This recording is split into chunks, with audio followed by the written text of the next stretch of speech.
Let's mic देश का मिजाज ईस्ट।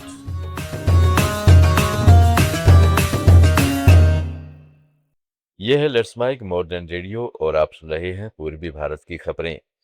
पश्चिम बंगाल की फाल्ता विधानसभा सीट से टीएमसी उम्मीदवार जहांगीर खान ने चुनाव से किनारा कर लिया है। 21 मई को फाल्ता में वोटिंग होनी है। वहां जहांगीर खान का मुकाबला भाजपा के दिग्बांशु पांडा और सीपीएम के शंभू कुर्मी से था। उन्होंने कहा है कि वो निजी कारणों से चुनाव से हट रहे हैं। पश्चिम बंगाल में मुख्यमंत्री की कुर्सी संभालने के बाद पहली बार शुभेंदु अधिकारी ने खुली चेतावनी दी है। उन्होंने कहा है कि पुलिस पर हमला होगा और गृह मंत्री एसी रूम में बैठकर तमाशा देखेगा। ऐसा अब नहीं होगा। मैं पुलिस मंत्री और राज्य के गृह मंत्री के तौर पर आखिरी वार्निंग दे रहा हूं। अगर इसके बाद किसी ने एक बार भी पुलिस पर हाथ उठाया तो उसे कठोर सजा मिलेगी। मुख्यमंत्री अधिकारी की यह चेतावनी कोलकाता के पार्क सर्कस तिलजला इलाके में अवैध ढांचे गिराने के दौरान हुए विरोध प्रदर्शन के बाद आई है, जहां बुलडोजर एक्शन के बाद हिंसक झड़पें हुई थी। पिछले साल दिसंबर में फुटबॉल के दिग्गज लियोनेल मेसी की कोलकाता यात्रा के दौरान हुई हिंसा की जांच में एक बड़ा मोड़ आया है।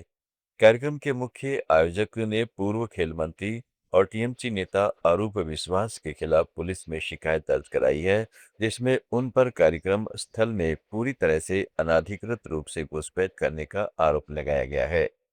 कोलकाता के विद्याधर नगर दक्षिण पुलिस स्टेशन में दर्ज शिकायत में शतुद्रु दत्ता ने तृणमूल कांग्रेस की पिछली सरकार के कई शीर्ष अधिकारियों का नाम शामिल किया है, जिसमें तत्कालीन पुलिस महानिदेशक राजीव कुमार भी शामिल है। ओडिशा के रायगढ़ जिले के पदमपुर इलाके में 8 परिवारों का कथित तौर पर सामाजिक बहिष्कार किया जा रहा है। उनके बच्चों ने अपनी जाति से बाहर शादी कर ली है। प्रभावित परिवारों का आरोप है कि तेलिका समुदाय के कुछ वर्गों ने उन्हें अंतर्जातीय विवाह की अनुमति देने के कारण बहिष्कृत घोषित कर दिया है। उन्हें कई दिनों से सामाजिक समारोह, ग्राम भोज और पारिवारिक कार्यक्रमों में भाग लेने से रोका जा रहा है। ये मामला ऐसे समय आया है जब राज्य सरकार सामाजिक एकता को बढ़ावा देने का प्रयास कर रही है। सरकार ने एक नई योजना शुरू की है, जिसके तहत जातिगत भेदभाव को तोड़कर शादी करने वाले नवविवाहित जोड़ों को 25 लाख रुपए की वित्तीय सहायता दी जा रही है। पटना हाई कोर्ट ने निर्दलीय सांसद राजेश रंजन उर्फ पप्पू यादव की सुरक्षा को वाई प्लस श्रेणी से वाई श्रेणी में घटाने के बिहार सरकार के फैसले को रद्द कर दिया है। कोर्ट ने सरकार के फैसले को मनमाना और सनकी बताते हुए कहा है कि यह प्राकृतिक न्याय के सिद्धांतों का उल्लंघन करता है।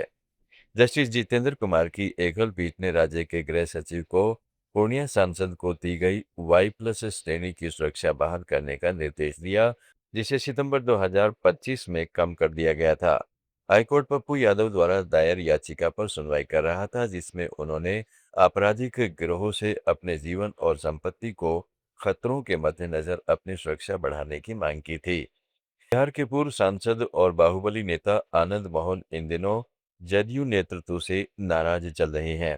सीतामढ़ी में एक कार्यक्रम के दौरान आनंद मोहन ने पूर्व सीएम नीतीश कुमार और उनके बेटे मंत्री निशांत कुमार पर टिप्पणी की। उन्होंने जदयू के भीतर टिकटों और मंत्री पदों की खरीद फरोख्त का गंभीर आरोप लगाया। आनंद मोहन ने पूर्व मुख्यमंत्री के बेटे निशांत कुमार को स्वास्थ्य मंत्री बनाए जाने पर कहा कि बाप बेटे को डॉक्टर की जरूरत है, इसलिए स्वास्थ्य मंत्रालय दिया गया है। जदयू एमएलसी संजय सिंह ने आनंद मोहन के बयानों पर कहा है कि ऐसा बयान केवल वही व्यक्ति दे सकता है जो मानसिक रूप से बीमार हो।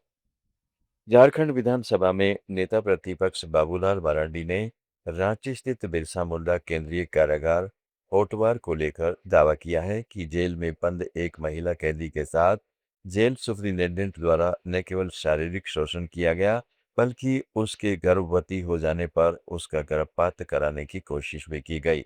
राज्य के पूर्व मुख्यमंत्री मरांडी ने मुख्यमंत्री हेमंत सोरेन को पत्र लिखकर आरोप लगाया कि जेल के भीतर एक महिला कैदी का काराधीक्षक द्वारा निरंतर शारीरिक और मानसिक शोषण किया गया। चश्मदीद गवाहों का मुंह बंद रखने के लिए भारी रिश्वत बांटी गई है। कुछ महत्वपूर्ण गवाहों का रातों रात ट्रांसफर कर दिया गया है। बिहार, पश्चिम बंगाल, उड़ीसा, झारखंड और छत्तीसगढ़ की ताज़ा खबरों के इस बुलेटिन को रोजाना सुनने के लिए डाउनलोड करें लेट्स माइक ऐप। जुड़े रहिए लेट्स माइक के साथ।